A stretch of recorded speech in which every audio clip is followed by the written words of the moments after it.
সৌরভের দেওয়া সাইলেন্সার বন্দুক নিয়ে বুকটা ঝাঁঝরা করে দেয় অতনুর কাহিনী।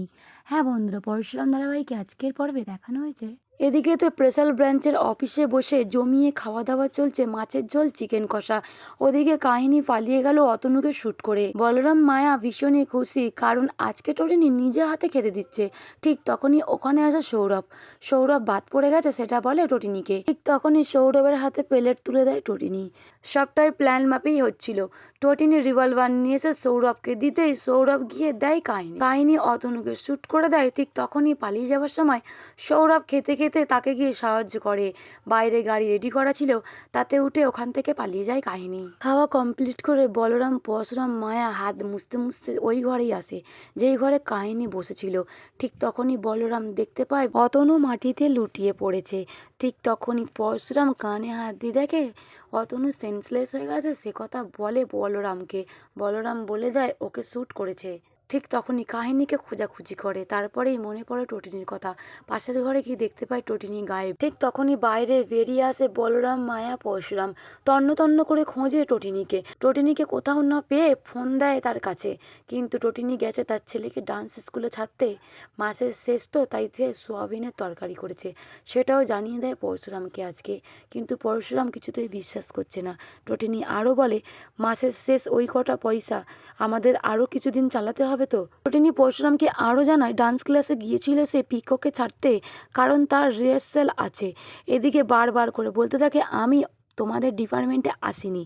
কিন্তু পরশুরামের মনে একটা দ্বন্দ্ব বেঁধে যায়। বলরামকে বারবার করে জিজ্ঞাসা করে পরশুরাম, তবে কে এসেছিল আমাদের ডিপার্টমেন্টে হুবহু টটিনির মতনই দেখতে? বলরাম বলে, ও কথা ছাড়, তোর কি হবে সেটা ভাব, কারণ কাহিনী এই ডিপার্টমেন্ট থেকে পালিয়ে গেছে। এদিকে পরশুরাম বাড়ি ফিরে টটিনিকে কোশ্চেন করতে থাকে, তুমি যাওনি, তুমি গেছিলে। কিন্তু টটিনি বলে, না আমি যাইনি, আমি পিকোকে ডান্স ক্লাসে ছাড়তে গেছিলাম, কারণ 25শে বৈশাখে ওদের স্কুলে নাচের প্রতিযোগিতায় ওর ডান্স পারফরমেন্স আছে। এদিকে পরশুরাম মানতে চাইছে না, টটিনিকে বারবার করে জিজ্ঞাসা করে আর পাগল বলে। কিন্তু টটিনি মানতে চায় না একথা। এই টটিনি বড় মাপের একজন পুলিশ অফিসার, একে ফাঁসানো হচ্ছে। তাহলে ওই টটিনি তাহলে কে? পরশুরাম আবারও ভালো করে টটিনিকে দেখে, কারণ পরনে এই শাড়ি ছিল না, তার ব্ল্যাক শাড়ি ছিল মনে করতে থাকে। টটিনি ভালোভাবে বুঝিয়ে দেয় যে ও যে কটা শাড়ি, কানের দুল, নেকলেস পরে সবটাই পরশুরামের চেনা। ঠিক তখনই কাহিনী ফোন দেয় পরশুরামকে। পরশুরাম ফোনটা রিসিভ করতেই কাহিনী বলে ওঠে, আপনি আমাকে চিনতে পারলেন? আমরা রোজ সিম চেঞ্জ করি, মোবাইল চেঞ্জ করি, জায়গা বদল করি। আপনি আমাদেরকে ধরতে পারবেন না, আটকে রাখতে পারলেন আমাদেরকে? পরশুরাম ভীষণই রেগে যায় কাহিনীর ওপর। কাহিনীকে বলে দেয় যে তোমাকে আমি যেখান থেকে হোক তুলে আনবো, পাতাল থেকে নয় আকাশ থেকে, তোমাকে আমি তুলে আনবই। কিন্তু কাহিনী বলে ওঠে, তুমি জীবনে পারবে না আমাকে নিয়ে যেতে। পরশুরাম ভীষণই রেগে যায় কাহিনীর ওপর। কাহিনীকে চিৎকার করে উঠে বলে, সেট আপ, তোমাকে আমি যেখান থেকে হোক তুলে আনবই। পৃথিবীর যেই প্রান্তেই থাকো না কেন, যায় পাতাল হোক চাই পৃথিবী, সব জায়গায় খুঁজে তোমাকে বার করে আমি তুলে আনবই। কাহিনী তখন বলে ওঠে, আপনি আমাকে নিয়ে যেতে পারবেন না, কারণ আমি এখানে আসিনি যে সোনার বিস্কিট নিয়ে আর্মস পাচার করতে আসিনি, আমি এখানে এসেছি অন্য কারণে। কাহিনীকে ভালোভাবে বুঝিয়ে দেয় যে এই পরশুরাম যে সে পরশুরাম নয়। বিষ্ণুর ষষ্ঠম অবতারের হাতে ছিল কুঠার, আর কমন ম্যান পরশুরামের হাতিয়ার ছিল প্রহার আর চেম্বার। আপনি আমাকে চেনেন না। কাহিনী বলে ওঠে, আপনি হয়তো জানেন না, আর আপনি মেয়েদের গায়ে হাত তোলেন না। আপনার স্ত্রীকে আপনি খুব ভালোবাসেন না, আপনার দুটো বাচ্চা আছে, ওই ছোট্ট ফ্ল্যাট আছে। পরশুরামের সঙ্গে শর্তই বসলো কাহিনী, বলে পারলে আমাকে আপনি ধরে দেখান। কথা বলেই ফোনটা রেখে দেয়। ঠিক তখনই টটিনি জিজ্ঞাসা করে, পরশুরামকে কে ফোন করেছিল তোমাকে? পরশুরাম জানিয়ে দেয়, তুমি বিক্রম ওর কাহিনীকে চেনো, ওরা যেখানে যায় এই আর্মস বিস্কুট সোনার নিজের শরীরের মধ্যে ধারণ করে নিয়ে যায়। এমনকি বিক্রম ও কাহিনী সব জায়গায় মাল পাচার করে একসঙ্গে, এমনকি কলকাতাও অনেকবার এসছে দুজনে একসঙ্গে। পরশুরাম ভালোভাবে বুঝে যায় যে আবার একটা বড় কোনো বিস্ফোরণ হবে, তাতে অনেক লোক মারা যাবে, কারণ এই কাহিনী নামের মেয়েটি এখানে মিশন করতে এসছে, একটা অশান্তির সৃষ্টি বাঁধাতে এসছে।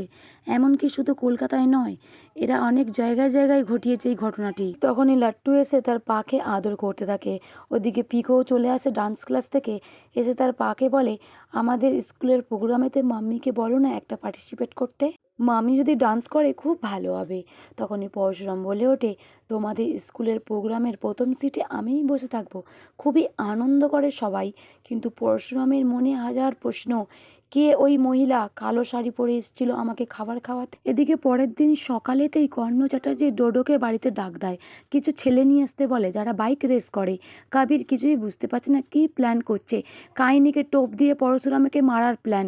কবিরকে ডোডোকে তার বন্ধুদেরকে ভালোভাবে বুঝিয়ে দেয় যে কিভাবে বাইক রেস করবে আর কিভাবে থাকবে দুজন শ্যুটার, পরশুরামকে কিভাবে শ্যুট করবে সেটা বুঝিয়ে দেয়।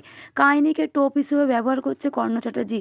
পাশের ঘর থেকে শুনতে পায় আরাধ্যার তো পায়ের তলা থেকে মাটি সরে যায় এ কথা শুনে। আরাধ্যার সব কথা শুনে ওখান থেকে পালিয়ে যায়। ঠিক তখনই কর্ণ চ্যাটার্জি কাহিনীকে ফোন দিয়ে বলে, তোমাকে আমি টোপ হিসেবে ব্যবহার করছি। তখনই কাহিনী বলে ওঠে, আমি আপনার পুরো পরিবারকে জানি, যেমন কবির চ্যাটার্জি, আরাধ্যা চ্যাটার্জি, কর্ণ চ্যাটার্জি। আরাধ্যার সব কথা শুনে পাশের ঘর থেকে নিজের ঘরে চলে যায় তার বাবাকে ফোন করে জানানোর জন্য, কারণ তার জামাইবাবুকে যে মেরে দিচ্ছে এ কথা শুনে আরাধ্যা কিছুতেই থাকতে পারেনি। ওদিকে কর্ণ চ্যাটার্জি কাহিনীকে ফোন দেয় তাকে টোপ হিসেবে ব্যবহার করার জন্য, কিন্তু কাহিনীও ছেড়ে কথা বলে না, কারণ কাহিনীর বাবাই যে কর্ণ চ্যাটার্জি।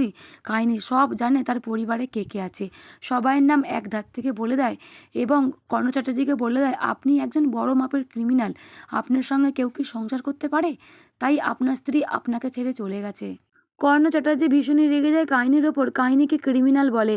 কাহিনী আরও বলে, আপনার থেকে বড় মাপের ক্রিমিনাল তো হতেই পারে না, আপনাকে আমি ভালোভাবে চিনি। পরশুরামকে কিভাবে মারবে কর্ণ চ্যাটার্জি সবটাই কাহিনীকে ভালোভাবে বুঝিয়ে দেয়।